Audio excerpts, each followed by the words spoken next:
राष्ट्र सर्वप्रथम राष्ट्र सर्वप्रथम राष्ट्र सर्वप्रथम राष्ट्र सर्वप्रथम राष्ट्र सर्वप्रथम की बात कार्यक्रम में आप सभी राष्ट्रवासियों का हार्दिक स्वागत है। विश्व पर्यावरण दिवस के अवसर पर प्रधानमंत्री नरेंद्र मोदी ने पिछले एक दशक से अधिक समय में सरकार द्वारा किए गए विभिन्न प्रयासों को रेखांकित किया। पार्टी द्वारा जारी एक आधिकारिक बयान में कहा गया कि भारतीय जनता पार्टी के राष्ट्रीय अध्यक्ष नितिन नवीन ने तमिलनाडु के पूर्व प्रदेश अध्यक्ष के अन्नामलाई द्वारा पार्टी की प्राथमिक सदस्यता से दिए गए इस्तीफे को स्वीकार कर लिया है। आगामी चुनावी चुनौतियों को देखते हुए कांग्रेस आला कमान देश भर में अपने संगठनात्मक ढांचे में एक बड़ा और व्यापक बदलाव करने की तैयारी में है। कर्नाटक में नई कैबिनेट के गठन और विभागों के बंटवारे के महज 24 घंटे के भीतर कांग्रेस सरकार में बड़ी दरार सामने आई। प्रधानमंत्री नरेंद्र मोदी ने गुजरात के सूरत जिले के हजीरा स्थित लार्सन एंड टुब्रो के संयंत्र का दौरा किया। दिल्ली हाई कोर्ट से कांग्रेस जनता पार्टी को राहत प्रदर्शन के खिलाफ याचिका पर तत्काल सुनवाई से इनकार किया। दक्षिणी दिल्ली के घिटोरनी में एमसीडी ने अनाधिकृत निर्माणों पर बुलडोजर चलाया, कई दुकानों को सील कर दिया गया। दिल्ली सरकार ने विश्व पर्यावरण दिवस पर मेगा प्लांटेशन अभियान का शुभारंभ किया है। इसका उद्देश्य दिल्ली को स्वच्छ, हरित और टिकाऊ शहर बनाना है। दक्षिणी दिल्ली के लोधी कॉलोनी क्षेत्र में सुबह सीवरेज पाइपलाइन निर्माण कार्य के दौरान एक दीवार अचानक से ढह गई। हादसे में मलबे के नीचे 3 लोग दब गए। पर्यटन मंत्री कपिल मिश्रा ने कहा कि बेड एंड ब्रेकफास्ट योजना में कई कमियां सामने आने के बाद करीब 1 माह पहले इसे वापस ले लिया गया था। अब सरकार नई और अधिक सख्त बी नीति लाने की तैयारी कर रही है। प्रधानमंत्री नरेंद्र मोदी ने अहमदाबाद से वीडियो संदेश के माध्यम से प्रथम विश्व योगासन चैंपियनशिप का उद्घाटन किया। इस अवसर पर उन्होंने कहा कि अहमदाबाद की धरती से विश्व खेल विरासत में एक नया अध्याय जुड़ रहा है।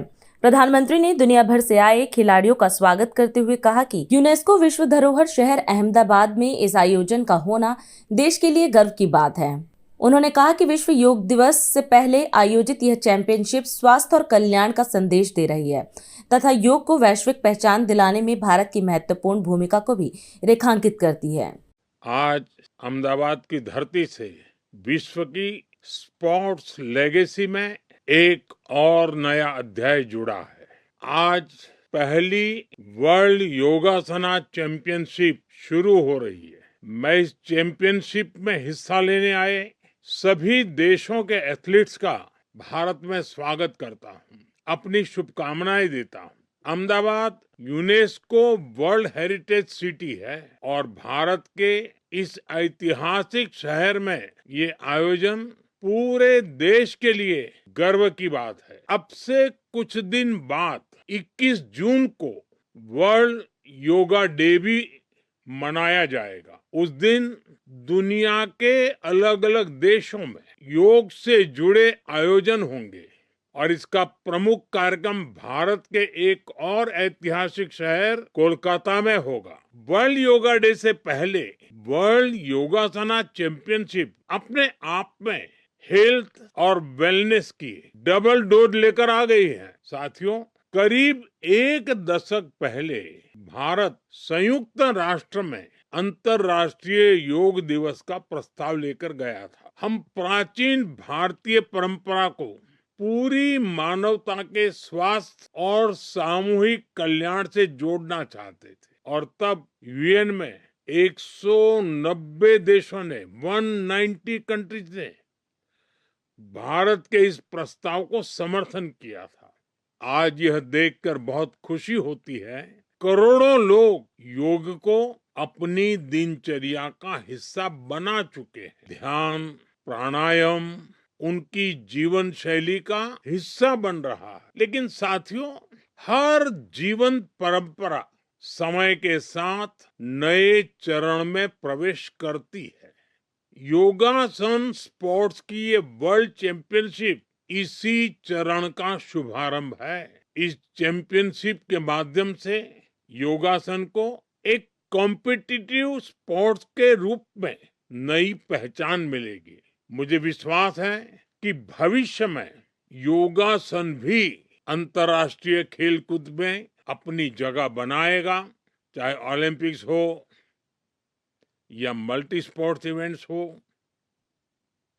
हम जितनी मेहनत करेंगे सुखद परिणाम आ भी सकता है, और निश्चित तौर से इसमें अहमदाबाद में होने जा रही इस पहली वर्ल्ड योगासन चैंपियनशिप की बहुत बड़ी भूमिका होगी। मैं वर्ल्ड योगासना चैंपियनशिप के लिए सभी प्रतिभागियों को और आयोजकों को बहुत बहुत बधाई देता हूं। विश्व पर्यावरण दिवस के अवसर पर मुख्यमंत्री योगी आदित्यनाथ ने विश्व बैंक के सहयोग से 2,741 करोड़ रुपए की लागत वाली भारत की पहली एयरशेड आधारित उत्तर प्रदेश स्वच्छ वायु प्रबंधन परियोजना का शुभारंभ किया। इस दौरान उन्होंने एक पेड़ मां के नाम थीम पर आधारित वृक्षारोपण महाअभियान 2026 के आधिकारिक लोगों का भी अनावरण किया। मुख्यमंत्री ने कहा कि बदलते मौसम चक्र का सबसे अधिक प्रभाव किसानों की आय पर पड़ता है, इसलिए पर्यावरण संरक्षण हम सभी की जिम्मेदारी है।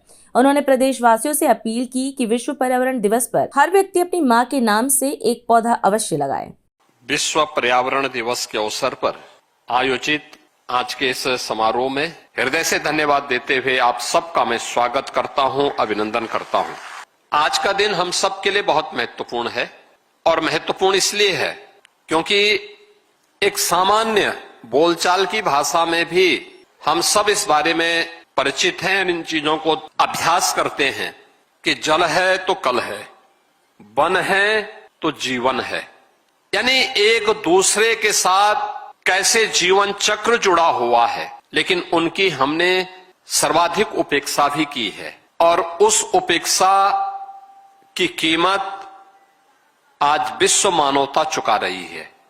हम में से हर व्यक्ति इस बात को महसूस करता है, जिसकी उम्र 40, 45 या 50 वर्ष की है, उसने अपने छोटे से जीवन के इस कालखंड में पर्यावरण के साथ हुए खिलवाड़ की कीमत को किस रूप में हम चुका रहे हैं, उसने मौसम चक्र को बदलते हुए देखा होगा।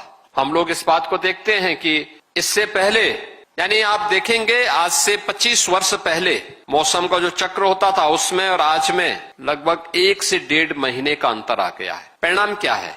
उत्तर प्रदेश जैसे राज्य के लिए या भारत जैसे देश के लिए, जिसके बारे में कहा जाता है ये कृषि आधारित अर्थव्यवस्था का देश या कृषि आधारित अर्थव्यवस्था का राज्य, और उसमें अगर मौसम चक्र में अंतर आएगा तो सबसे अधिक प्रभावित कौन होगा? किसान की आमदनी पे असर पड़ेगा, अतिवृष्टि का सामना करना पड़ेगा, अनावृष्टि का सामना करना पड़ेगा। एक जागरूक जनप्रतिनिधि के रूप में हर नागरिक का यह दायित्व बनता है कि मातृभूमि के प्रति इन दायित्वों का निर्वहन करें।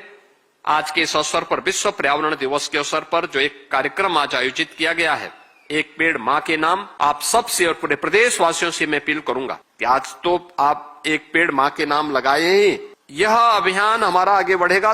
बरसात होगी, वन महोत्सव के अवसर पर जुलाई मास में एक तिथि तय होगी। उस तिथि के दिन, उस तिथि को के अवसर पर पूरे प्रदेश भर में एक दिन में हम लोगों को 35 करोड़ से अधिक वृक्ष लगाने हैं, और उस कार्य उसकी पूरी तैयारी, पूरा होमवर्क हमारा हो चुका है। वन विभाग को नोडल विभाग बनाया गया है। आप सोचो 242 करोड़ वृक्षारोपण के कार्यक्रम को हमने बढ़ाया। यूपी जैसे राज्य में जहां इंफ्रास्ट्रक्चर सर्वाधिक हम लोगों ने 9 वर्षों में स्थापित किया, वहां फॉरेस्ट कवर बढ़ा है। यानी यूपी में सर्वाधिक एक्सप्रेसवे, सर्वाधिक मार्गों को हम लोगों ने 4 लेन 6 लेन बनाया।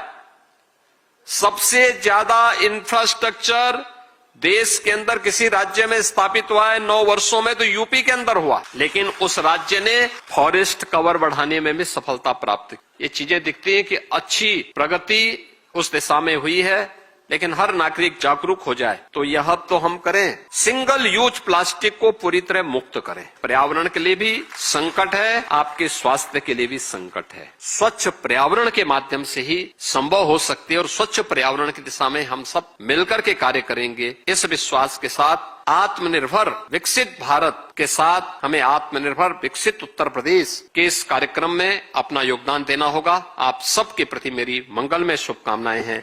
धन्यवाद। जय हिंद। विश्व पर्यावरण दिवस के अवसर पर जेपी गंगा पथ पर पौधारोपण कार्यक्रम का आयोजन किया गया, जिसमें बिहार के मुख्यमंत्री सम्राट चौधरी शामिल हुए। इस मौके पर उन्होंने प्रदेशवासियों को विश्व पर्यावरण दिवस की शुभकामना देते हुए 1 लाख पौधे लगाने के अभियान की शुरुआत की। उन्होंने कहा कि यह क्षेत्र भविष्य में ऑक्सीजन हब के रूप में विकसित होगा। सम्राट चौधरी ने लोगों से पर्यावरण संरक्षण को जीवन का हिस्सा बनाने की अपील की। साथ ही उन्होंने महिलाओं के लिए स्कूटी और 4 पहिया वाहन खरीद पर दी जा रही सरकारी सब्सिडी सहित विभिन्न विकास योजनाओं की भी जानकारी दी। आज पृथ्वी दिवस, विश्व पर्यावरण दिवस के अवसर पर इस कार्यक्रम में उपस्थित पर्यावरण विभाग से जुड़े हुए सभी साथीगण, पथ निर्माण विभाग से सभी हमारे पदाधिकारीगण और इस पंडाल में उपस्थित तमाम हमारी बहनें, आज विश्व पर्यावरण दिवस के अवसर पर मैं जरूर आपको शुभकामना देता हूं कि जिस तरह लगातार इस देश को विकसित करने के लिए आदरणीय प्रधानमंत्री नरेंद्र मोदी जी और बिहार के पूर्व मुख्यमंत्री नीतीश कुमार जी ने जिस तरह बिहार को भी सजाने का काम किया, और आज तो एक अभियान भी हम शुरू कर रहे हैं। इस इलाके में लगभग जितना कि चिड़ियाखाना में पेड़ नहीं है, उससे अधिक सिर्फ इस जेपी गंगा पथ पर 1 लाख पेड़ लगाने का अभियान आज हम लोग शुरू करने का काम कर रहे हैं। और ये एक तरह से ऑक्सीजन का केंद्र हो गया। अभी कई फील्ड यहाँ पर बनाए जा रहे हैं, जॉगिंग ट्रैक बनाने का काम किया गया है। इस इलाके में किस तरह पर्यावरण से पूरी तरह ऑक्सीजन आपके जीवन में आए, इसकी कल्पना की जा रही है।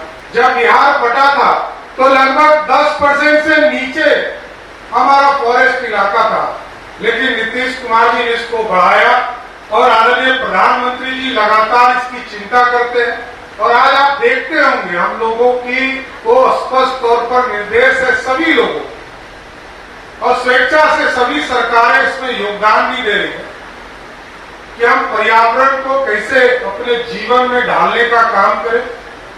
हमने जब ये सरकार बनी, मेरे नेतृत्व में, यहाँ विजय बाबू बैठे हैं, रामकृपाल जी बैठे हैं, रामचंद्र जी बैठे हैं, हमारी जितनी बहनें हैं, मैं तो विशेष तौर पर आप लोगों से आग्रह करूंगा कि बिहार की एक बहन स्कूटी खरीदे जिसमें 12,000 रुपया हम सब्सिडी देते हैं, आपके सीधे खाते में देने का काम करेंगे।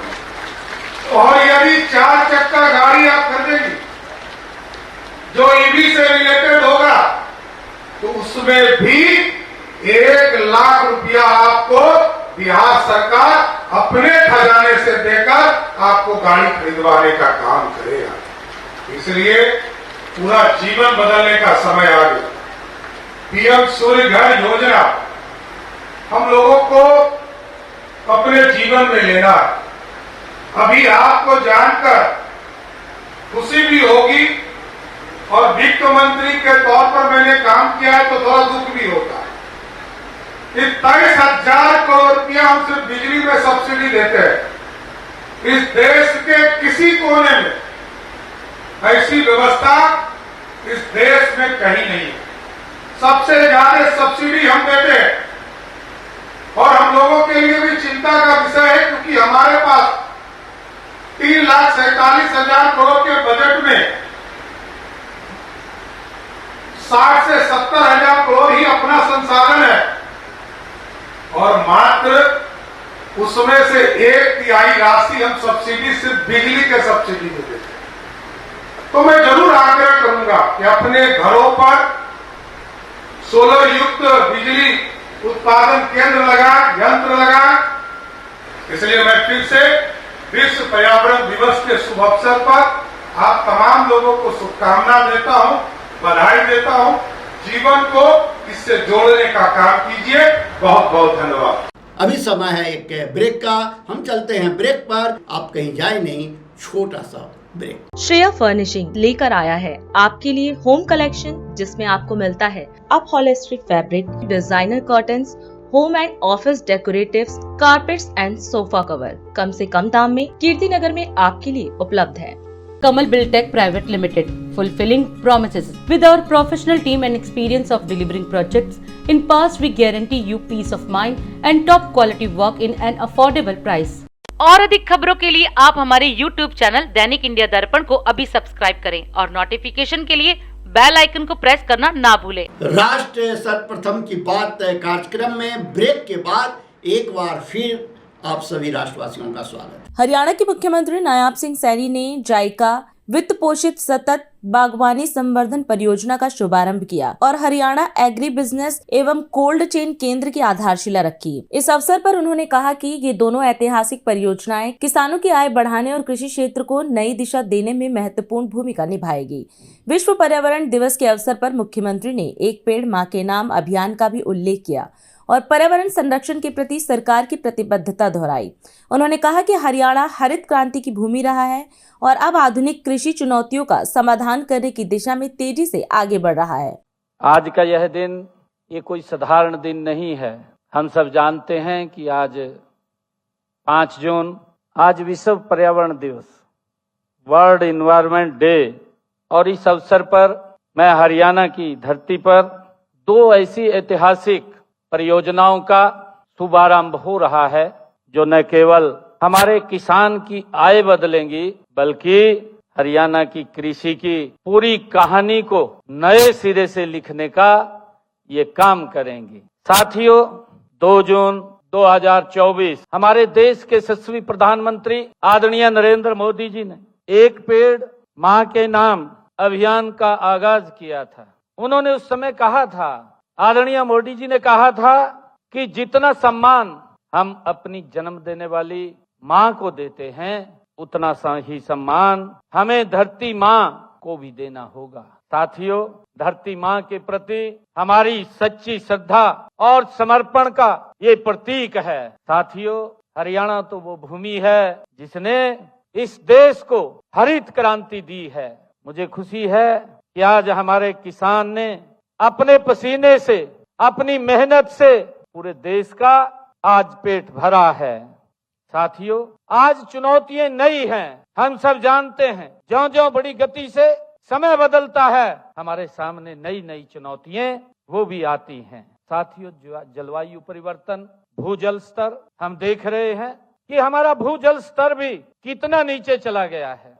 साथियों, हमारी जिम्मेवारी भी है और इसी दिशा में हमने निर्णय किया है कि 6 सीवरेज ट्रीटमेंट प्लांट STP जो 133 MLD क्षमता के हैं, साथियों वहां निर्माणाधीन है, ताकि यमुना के अंदर भी एक बूंद साथियों गंदे पानी की ना जाए, उसको ट्रीट करके हम भेजने का काम साथियों कर रहे हैं। उसके लिए साथियों 6 STPs के ऊपर काम चल रहा है और यह मार्च 2027 तक साथियों पूरा हो जाएगा। मुझे खुशी है। इसके अतिरिक्त हमने 7 STPs 288 साथियों MLD का उनके साथियों टेंडर हो गए हैं, वो भी जल्दी उसके ऊपर लगेंगे। जितने भी नाले साथियों मां यमुना के अंदर गिरते हैं, जो गंदे नाले हैं, एक भी बूंद पानी की हम मां यमुना के अंदर नहीं जाने देंगे। उसको ट्रीट करके और उस पानी को रीयूज करके, चाहे किसान ले अपनी खेती के अंदर, चाहे इंडस्ट्रियलिस्ट ले अपनी इंडस्ट्री के अंदर, उसको देने का काम हम कर रहे हैं। मुझे पूरा विश्वास है कि आप सब मजबूती से इसके अंदर आगे बढ़ेंगे। मैं आप सबको आज इस अवसर पर बधाई भी देता हूं। साथियों, हमारा हरियाणा नॉन स्टॉप है और फुल स्पीड पर आगे बढ़ रहा है। इसके लिए मैं आप सबको बधाई देता हूं।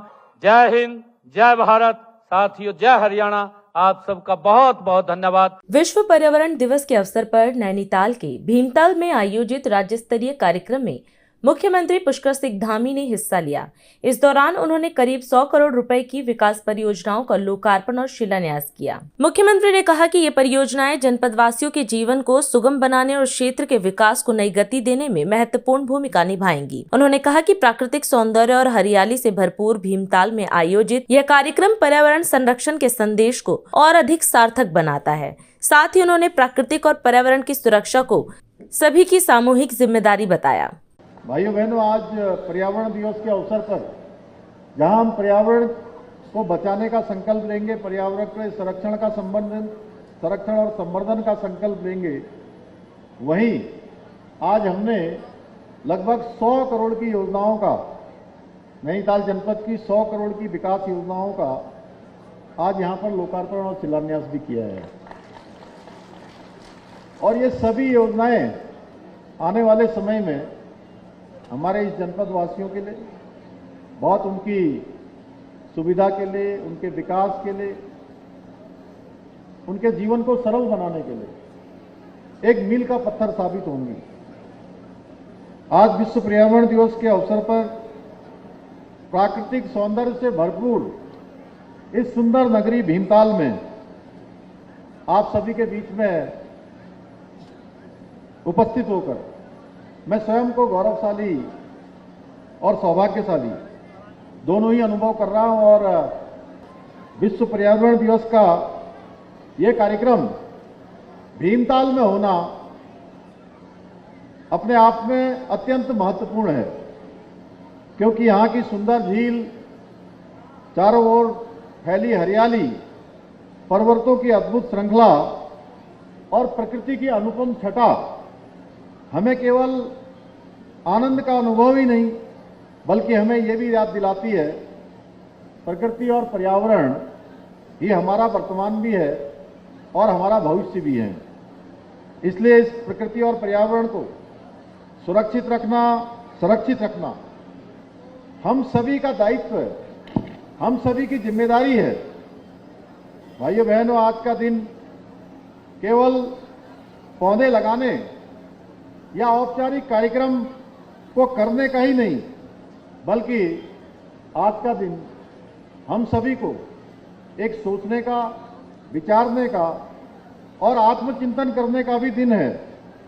आज का दिन स्वयं से ये पूछने का दिन है, ये पूछने का अवसर है कि हम आने वाले समय में अपने बच्चों को, अपनी पीढ़ियों को कैसी धरती, कैसा पर्यावरण और कैसा उनका भविष्य सौंपकर जाना चाहते हैं, किस प्रकार की प्रकृति उनको विरासत में देते हैं। क्या हम उन्हें स्वच्छ नदियों भरे हरे भरे जंगल, शुद्ध वातावरण देंगे या फिर प्रदूषण, जल संकट और पर्यावरणीय चुनौतियों से भरा हुआ भविष्य देकर जाएंगे? इस प्रश्न का उत्तर केवल ये मेरा प्रश्न नहीं है कि मैं यहां से बोल रहा हूं, ये हम सबका प्रश्न होना चाहिए कि हम प्रकृति के साथ कैसा व्यवहार करें, हम प्रकृति को क्या दे सकते हैं, मेरे पास क्या है कि मैं जो इसमें योगदान कर सकता हूं। ये अगर हम सब लोग मिलकर इस प्रश्न का उत्तर खोजेंगे तो निश्चित रूप से इसका उत्तर मिलेगा। भाइयों बहनों, देवभूमि उत्तराखंड का पर्यावरण कैसा हो, यह हम सभी के लिए एक महत्वपूर्ण प्रश्न है, क्योंकि अच्छा पर्यावरण न केवल हमारी पहचान है, बल्कि हमारी संस्कृति, आस्था और जीवन का आधार भी है। क्योंकि हम उस पवित्र भूमि के निवासी हैं जहां से मां गंगा और मां यमुना जैसी अनेक जीवनदानी नदियां निकलती हैं, जो 12 महीने सदा नीरा बहती रहती हैं और पूरे देश को जल और जीवन देने का काम करती हैं। भाइयों बहनों, हमें एक बात और समझनी होगी कि जंगल, पेड़ पौधों से लदी कोई सरकारी भूमि नहीं होते हैं, वे हमारे जल स्रोतों के संरक्षक होते हैं, वो हमारी जैव विविधता का घर होते हैं, वे लाखों लोगों की आजीविका का आधार होते हैं। तो जलवायु परिवर्तन अब केवल ये वैज्ञानिकों की चर्चा का विषय नहीं रह गया है, बल्कि इसका हमारे रोजमर्रा के जीवन से वास्तविकता में बदल गया है। बदलता मौसम, बढ़ता तापमान, अनियमित वर्षा, सूखते जल स्रोत, पिघलते ग्लेशियर और बढ़ती प्राकृतिक आपदाएं, ये हमें लगातार चेतावनी दे रही है, हमें अलार्म कर रही है कि हम सचेत हो जाएं, हम सावधान हो जाएं और प्रकृति के साथ हम कैसा व्यवहार करें, एक हमें उसके लिए आगे के लिए हमारा मार्गदर्शन भी कर रही हैं। जयपुर में सोमनाथ यात्रा 2026 के शुभारंभ समारोह का आयोजन किया गया, जिसमें राजस्थान के मुख्यमंत्री भजनलाल शर्मा ने हिस्सा लिया। इस अवसर पर मुख्यमंत्री ने कहा कि तीर्थ यात्रा करना हर बुजुर्ग और माता बहनों की एक महत्वपूर्ण इच्छा होती है। उन्होंने कहा कि राज्य सरकार का प्रयास है कि कोई भी श्रद्धालु केवल संसाधनों की कमी के कारण अपनी तीर्थ यात्रा से वंचित न रहे। मुख्यमंत्री ने बताया कि यात्रा के दौरान श्रद्धालुओं की सुविधा और सुरक्षा का विशेष ध्यान रखा गया है। उन्होंने सभी यात्रियों को शुभकामना देते हुए सोमनाथ यात्रा के सफल और मंगलमय होने की कामना की। जो इस यात्रा को जा रहे हैं, ऐसे सभी मेरे भाई और बहनों, मेरे सभी अग्रज, सबसे पहले तो मैं आप सभी का स्वागत करता हूं, अभिनंदन करता हूं। आप सभी का यहाँ आने पर मैं स्वागत करता हूं। जो हमारे बुजुर्ग हैं, हमारी माताएं हैं, हमारे बुजुर्ग ताऊ हैं, उनका जीवन का ये संकल्प होता है कि जब वो अपने घर गृहस्थी के कार्य से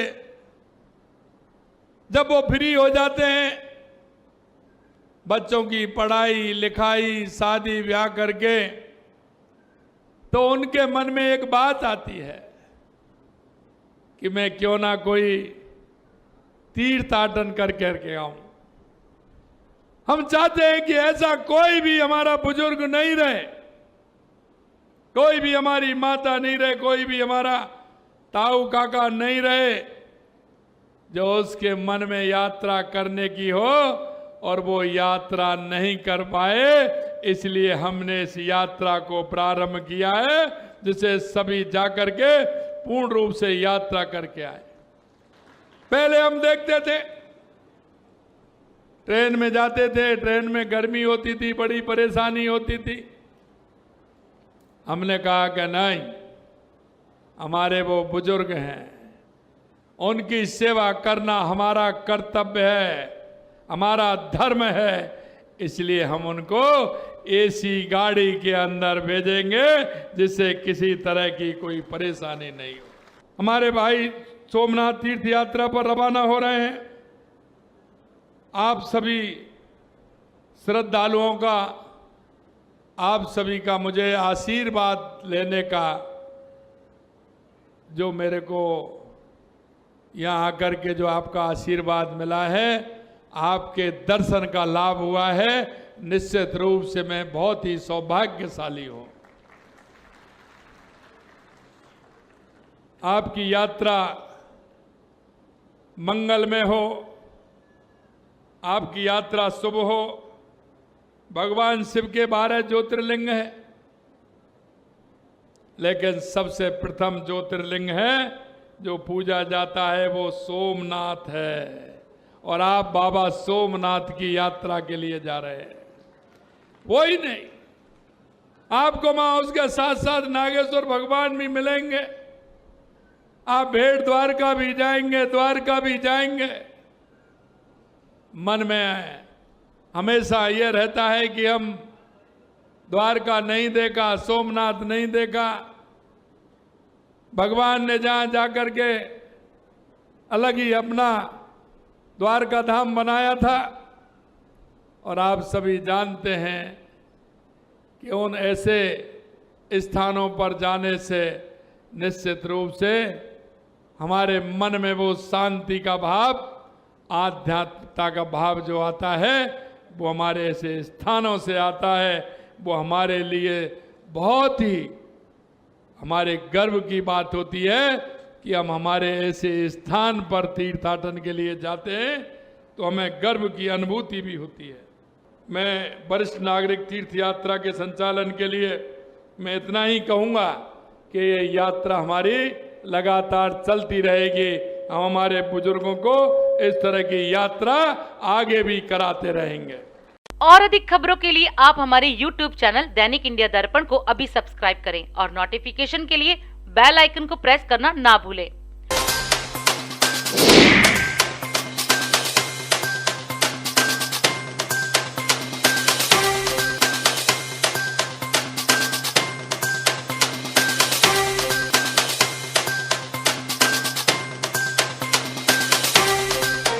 आज हम इस कार्यक्रम में आपसे विदा लेते हैं। आप अन्य खबरों के लिए बने रहे।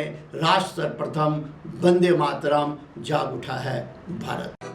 राष्ट्र सर्वप्रथम, राष्ट्र सर्वप्रथम, राष्ट्र सर्वप्रथम, राष्ट्र सर्वप्रथम।